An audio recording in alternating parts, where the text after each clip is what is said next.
Hello students, कैसे हो आप सभी। स्वागत है आप सभी का वोल्केनो आईएएस के इस प्लेटफॉर्म पे। स्टूडेंट्स, अगर हम बात करें इस लेक्चर की तो ये हमारा डेली क्विज का डिस्कशन लेक्चर है, जिसके अंदर हम डेली क्विज के जो क्वेश्चंस आपको देते हैं उनको यहाँ पे डिस्कस किया जाता है। स्टूडेंट्स, आज की डेट देखिए आप, 1 नवंबर हो चुका है। हमारे 2023 के जो प्रीलिम्स का एग्ज़ाम है वो डे बाय डे हमारे से क्लोज ही आ रहा है।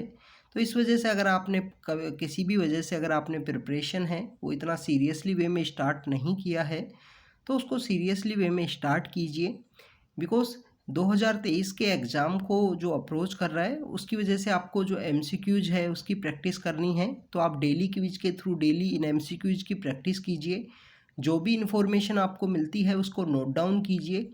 नोट डाउन करने के साथ उसको रेगुलरली वे में रिवाइज कीजिए स्टूडेंट्स। तो समय ना वेस्ट करते हुए आज का जो क्विज का डिस्कशन है उसे हम स्टार्ट करते हैं। सबसे पहले अगर हम बात करें फर्स्ट क्वेश्चन की, तो स्टूडेंट्स फर्स्ट क्वेश्चन में यहाँ पे पूछा गया है, कुछ कंट्रीज के नेम दिए गए हैं। यहाँ पे पूछा गया है इनमें से जो कौन सा कंट्री है जो एसोसिएटेड है जीसीसी के साथ में, means the gulf cooperation council है, उससे एसोसिएटेड कौन कौन से कंट्री हैं, उससे रिलेटेड यहाँ पे क्वेश्चन पूछा गया है। स्टूडेंट्स, इस तरीके के जो क्वेश्चन हैं हर साल प्रीलिम्स के अंदर में पूछे जाते हैं। चाहे वो G20 से रिलेटेड 2020 के प्रीलिम्स के अंदर क्वेश्चन पूछा गया था, 2021 के अंदर भी इस तरीके से कोई ना कोई सवाल आया होगा। उससे पहले अगर हम बात करें, उससे पहले और भी बहुत सारे ब्रिक्स कंट्रीज से रिलेटेड क्वेश्चन आ चुका है। ऐसे जो डिफरेंट ऑर्गेनाइजेशंस हैं जो न्यूज़ के अंदर होते हैं तो उनसे रिलेटेड क्वेश्चन ज़रूर पूछ लिए जाते हैं। आप देखिए कि जब 2020 के अंदर में G20 से क्वेश्चन पूछा गया, तो जब G20 का नेम आता था काफ़ी ज़्यादा नेम होता है। अभी रिसेंटली इंडिया के अंदर उसकी समिट भी होने वाली है। स्टूडेंट, G20 का जब भी नेम आता है तो आप देखिए कि उसके अंदर 20 कंट्रीज़ के आसपास मेंबर हैं। 20 कंट्रीज़ के आसपास मेंबर होने की वजह से हमको यहाँ मैक्सिमम एस्पिरेंट्स को लगता है कि 20 मेंबर अगर किसी ऑर्गेनाइजेशन के हैं तो उससे रिलेटेड क्वेश्चंस पूछने के जो चांसेज हैं वो काफ़ी कम हैं। बट आप देखिए कि उसी से भी क्वेश्चन पूछा गया। इवन एक रिपोर्ट है, वर्ल्ड बैंक के द्वारा एक रिपोर्ट निकाली जाती थी, ease of doing business report. Ease of doing business report के कुछ पैरामीटर थे, तो उस पैरामीटर से रिलेटेड भी क्वेश्चन पूछा गया था 2019 के अंदर में। तो आपको जब भी आप कोई ऑर्गेनाइजेशन है उसको अगर आप रीड कर रहे हो तो आपको पता होना चाहिए। ऐसे ही मेडिटेरियन कंट्रीज से रिलेटेड भी एक क्वेश्चन आया था 2021 के प्रीलिम्स के अंदर में, तो आपको इससे रिलेटेड पता होना चाहिए। सबसे पहले अगर हम बात करें gulf cooperation council, gulf cooperation council basically जो अरेबियन पेनिनसुला है उसके आसपास जो लोकेटेड कंट्रीज़ हैं वो मिलके यहाँ पे ये काउंसिल बनाते हैं। 1981 के समय में ये यहाँ पे इस्टेब्लिशमेंट में आती है। पॉलिटिकल एंड इकोनॉमिक अलाइंस है 6 कंट्रीज़ का, यहाँ पे जो अरेबियन पेनिनसुला पे जो लोकेटेड हैं। इन 6 कंट्रीज़ में आप देखिए बहरीन है, कुवैत है, अमन है, ओमान है, कतर है, सऊदी अरेबिया है एंड यूनाइटेड अरब अमीरात जिसको UAE बोलते हैं वो भी है। इस तरीके के ये 6 कंट्रीज़ हैं जो इसके पार्ट हैं। तो आप देखें कि ईरान और इराक जो कंट्री हैं वो इसके पार्ट नहीं हैं, क्योंकि अरेबियन पेनिनसुला के अंदर उनकी जोग्राफिकली लोकेशन नहीं है। तो यहाँ पे हमको पता लगता है कि ईरान यहाँ पे नहीं है इसका मेंबर। तो ईरान इसका मेंबर ना होने की वजह से ये जो क्वेश्चन है आपका एलिमिनेशन के थ्रू हो रहा है, तो आपको यहाँ पे जो आंसर है वो इसका सी आंसर है। स्टूडेंट्स, बेसिकली अरेबियन पेनिनसुला से रिलेटेड ये 6 कंट्री हैं जिन्होंने ये जो गल्फ कोऑपरेशन काउंसिल है उसको क्रिएट किया 1981 के समय में। इसके अलावा अगर हम इसकी इम्पोर्टेंस की बात करें, इम्पोर्टेंस आपको देखने को मिलता है कि स्टूडेंट्स यहाँ से जो ऑयल का जो प्रोडक्शन है वो काफ़ी ज़्यादा है इन कंट्रीज़ का, और इंडिया का जो ऑयल के ऊपर जो डिपेंडेंसी है उन कंट्रीज़ के साथ में काफ़ी ज़्यादा है। इसी वजह से इंडिया के जो रिलेशन हैं वो इन कंट्रीज़ के साथ में आपको काफ़ी अच्छे देखने को मिलेंगे। इसके अलावा आप देखिए कि इंडियन जो लेबरर्स हैं जो बाहर माइग्रेट करते हैं वो उनकी जो पॉपुलेशन है वो आपको उन गल्फ़ कंट्रीज़ के अंदर जो वर्किंग पॉपुलेशन है हमारी वो काफ़ी ज़्यादा देखने को मिलेगी। इसकी वजह से भी ये कंट्रीज़ हमारे से इनकी जो रिलेशंस हैं, जो डिप्लोमेटिक रिलेशंस हैं, वो काफ़ी सही आपको देखने को मिलेंगे। और इसके अलावा आप देखिए कि रिसेंटली हमारे ऑनरेबल प्राइम मिनिस्टर को इन बहुत सारे कंट्रीज़ के द्वारा इनका जो हाईएस्ट इनके अवार्ड्स हैं वो इनको हमारे जो प्राइम मिनिस्टर हैं उनको दिए गए हैं। आप देखिए कि जो मेडल ऑफ द ज़ियाद है, जो बेसिकली यूएई का हाईएस्ट सिविलियन अवार्ड है, वो भी हमारे प्राइम मिनिस्टर को दिया गया है। तो ये बेसिकली यहाँ पे गल्फ़ कोऑपरेशन काउंसिल से रिलेटेड बात थी। इसके अलावा स्टूडेंट्स यहाँ पे एक इम्पोर्टेंट बात ये है कि ये जो 6 कंट्रियों ने मिलके गल्फ़ कोऑपरेशन काउंसिल जो बनाई, ये जो सारे के सारे कंट्रीज़ हैं वो एक मोनार्च के रूप में काम करते हैं। मीन्स यहाँ पे जो राजशाही है वो आपको देखने को मिलती है। इसके अंदर अगर हम बात करें, एब्सोल्युटली जो मोनार्ची है वो आपको देखने को मिलेगी सऊदी अरेबिया के अंदर और ओमान के अंदर। सऊदी अरेबिया और ओमान के अंदर आपको राजशाही है वो देखने को मिलेगी। आप देखिए कि वहाँ पे जो MBS है, मोहम्मद बिन सलमान हैं, वहाँ के जो क्राउन प्रिंस थे। तो इस तरीके से आपको जो राजशाही है वो आपको देखने को मिलेगी। अगर हम बात करें कि कॉन्स्टिट्यूशनल मोनार्ची है, वो कतर है, कुवैत है, बहरीन है, वहाँ पे देखने को मिलेगी। और फेडरल मोनार्ची है वो आपको यूनाइटेड अरब अमीरात के अंदर देखने को मिलेगी। तो इस तरीके से ये जो 6 के 6 कंट्री हैं जहाँ पे मोनार्ची है वो आपको देखने को मिलती है। तो student, this is all about the gulf cooperation council. Gulf cooperation council का जो सेक्रेटरीट है वो आपको देखने को मिलेगा जो रियाद नाम की जो जगह है सऊदी अरेबिया के अंदर में, रियाद नाम का जो शहर है वहाँ पे इसका जो सेक्रेटरीट है वो आपको देखने को मिलेगा। स्टूडेंट्स, इसी तरीके से एक और ऑर्गेनाइजेशन है, ऑर्गेनाइजेशन ऑफ इस्लामिक कंट्रीज़ का एक ऑर्गेनाइजेशन है। तो वो बेसिकली जो क्रिएशन है ऑर्गेनाइजेशन ऑफ इस्लामिक कंट्रीज़ का, उसका क्रिएशन का जो समय है वो काफ़ी पहले है, 1950s के समय में है।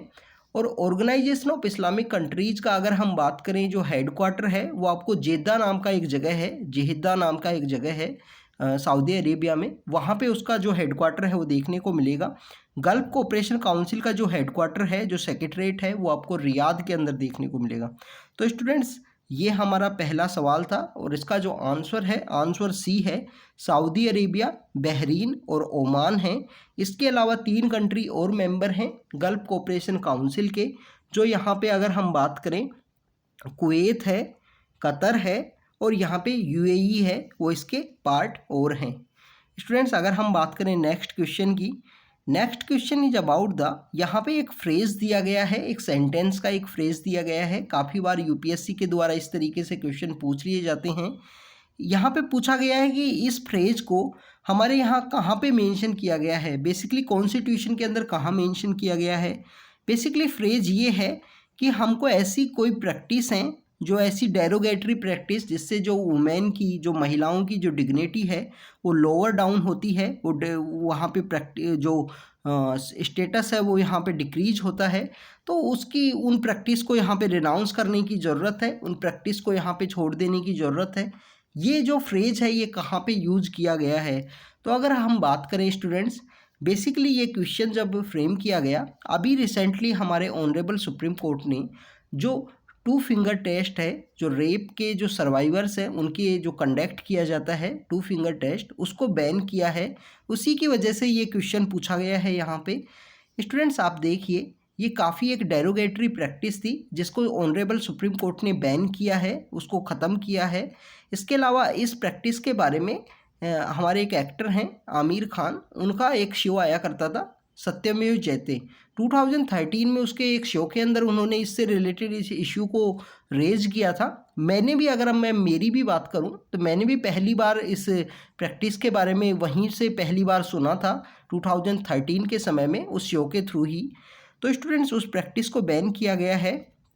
आप देखिए कि इंडिया के अंदर कोई भी ऐसी प्रैक्टिस थी, जैसे सती की प्रथा है, हमारी जो टेम्पल्स के अंदर महिलाओं की एंट्री के लिए एक मूवमेंट आज से 4 या 5 साल पहले जो स्टार्ट हुआ था, जिसमें सबरीमाला है, ऐसे काफ़ी सारे टेम्पल्स हैं जहाँ पे वुमेन्स को इक्वल स्टेटस देने के लिए, उनकी एंट्री देने के लिए एक मूवमेंट चला था इंडिया के अंदर में। तो वहाँ भी जो ऐसी कोई प्रैक्टिस हैं जहाँ महिलाओं को इक्वल स्टेटस नहीं दिया जा रहा है, तो उन्हीं को डिस्क्रिमिनेशंस को रिमूव करने से रिलेटेड वो मूवमेंट्स थे। तो यहाँ पे आपको देखने को मिलेगा, ये बेसिकली जो फंडामेंटल ड्यूटी है, हमारी जो फंडामेंटल ड्यूटीज़ हैं कि हम इस कंट्री के सिटीजन हैं, सिटीजन होने के नाते हमारे कुछ राइट्स हैं, कुछ यहाँ पे रिस्पॉन्सिबिलिटीज़ भी हैं।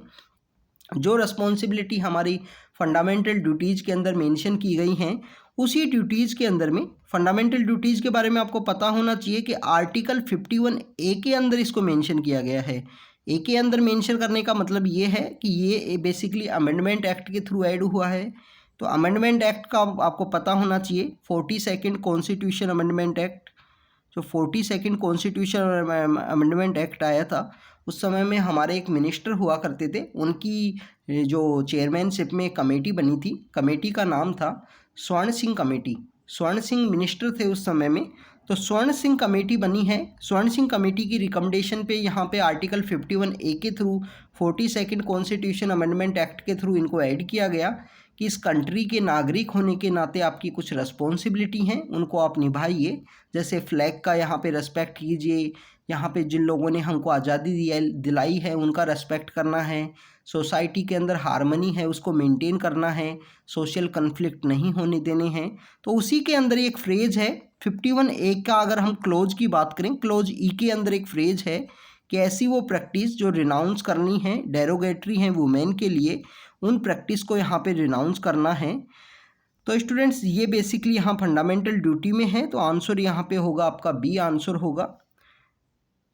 अगर हम बात करें स्टूडेंट नेक्स्ट क्वेश्चन की, next question is about the, यहाँ पे कुछ सेक्ट की बात की गई है, कुछ सेक्ट बताए गए हैं। ये कुछ सेक्ट हैं, जैसे वरकारी पंथ है। वरकारी पंथ के बारे में आपने, अगर आप महाराष्ट्र से बिलोंग करते हो तो आपने ज़रूर सुना होगा। वरकारी पंथ बेसिकली जो सोलापुर नाम का डिस्ट्रिक्ट है, सोलापुर एक जगह है, पंढरपुर के, सोलापुर के अंदर एक जगह है पंढरपुर, वहाँ विट्ठल महाराज का एक टेम्पल है पंढरपुर के अंदर में। वारी वरकारी से रिलेटेड वहाँ पे एक यात्रा निकलती है जुलाई के समय में।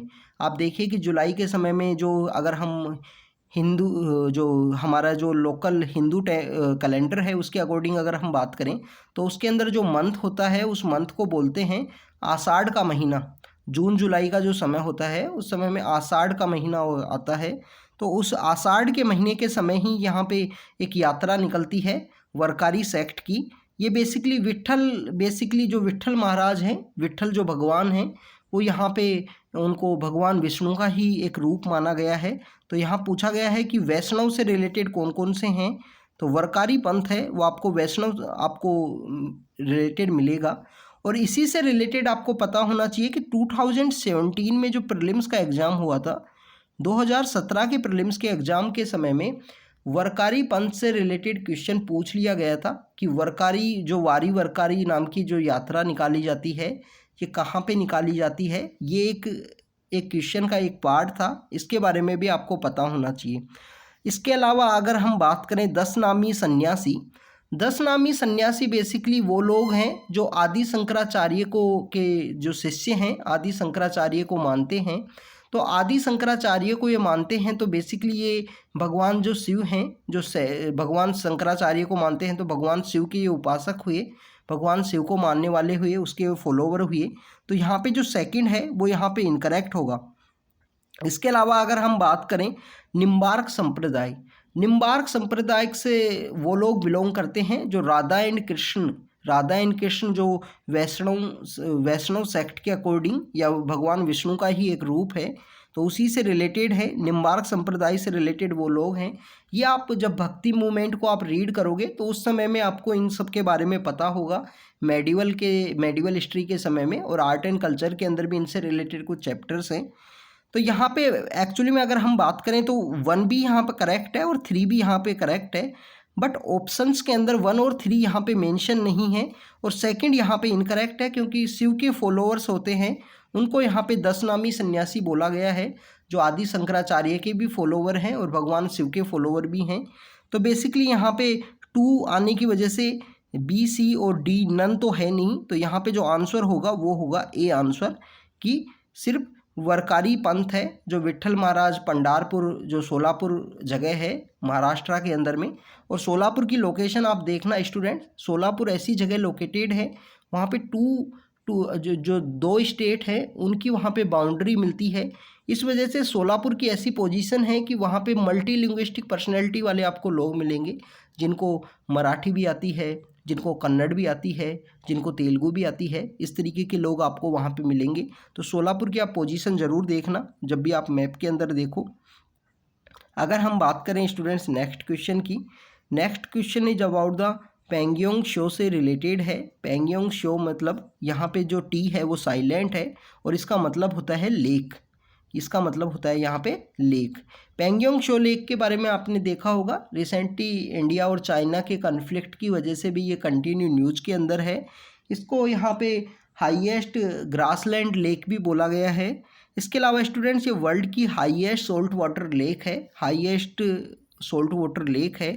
यहाँ पे सेकंड स्टेटमेंट बोला गया है कि ये रामसर कन्वेंशन के अंदर वेटलैंड ऑफ इंटरनेशनल इम्पोर्टेंस के रूप में इसको रिकॉग्नाइज किया गया है। तो स्टूडेंट्स आपको पता होना चाहिए कि पेंगयोंग लेक है वो बेसिकली यहाँ पे रामसर साइट नहीं है। पेंगयोंग लेक यहाँ पे रामसर साइट के अंदर नहीं है। रामसर बेसिकली एक कन्वेंशन है जो वेटलैंड, ऐसे कुछ एरिया जो वेटलैंड्स होते हैं उनसे रिलेटेड ये कन्वेंशन है, उनके प्रोटेक्शन से रिलेटेड है। इंडिया के अंदर रामसर की कितनी साइट्स हैं इसके बारे में आप कमेंट सेक्शन के अंदर बताना। अभी रिसेंटली इंडिया के अंदर जो रामसर साइट्स हैं वो इंक्रीज हुई हैं।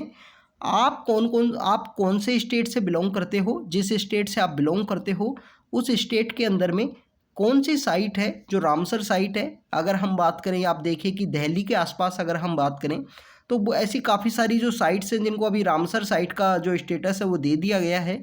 तो इन सब के बारे में भी आपको पता होना चाहिए।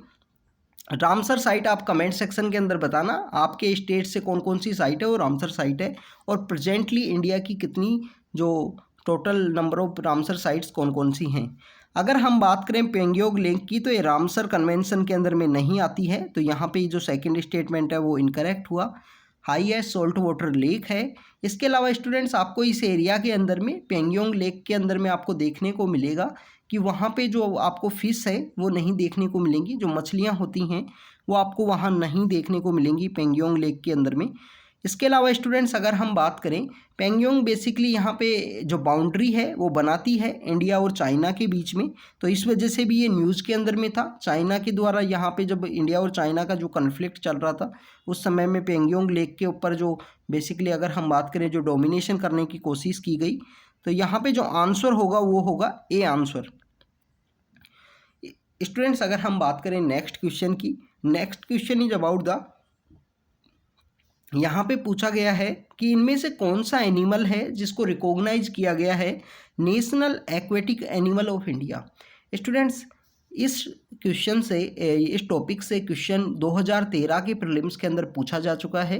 सेम क्वेश्चन पूछा गया था कि कौन सा एनिमल है जिसको रिकॉग्नाइज किया गया है नेशनल एक्वेटिक एनिमल। तो आपको ये आंसर करेक्टली याद होना चाहिए। आप जिस भी स्टेट से बिलोंग करते हो तो आपके स्टेट में कौन सा जो एनिमल है, कौन सा प्लांट है, आपका स्टेट प्लांट कौन सा है, स्टेट एनिमल कौन सा है, इसके बारे में भी आपको पता होना चाहिए। तो यहाँ पे अगर हम बात करें national aquatic animal of India, तो गैंगेटिक रिवर डॉल्फिन है, उसको यहाँ पे नेशनल एक्वेटिक एनिमल है वो डिक्लेयर किया गया है।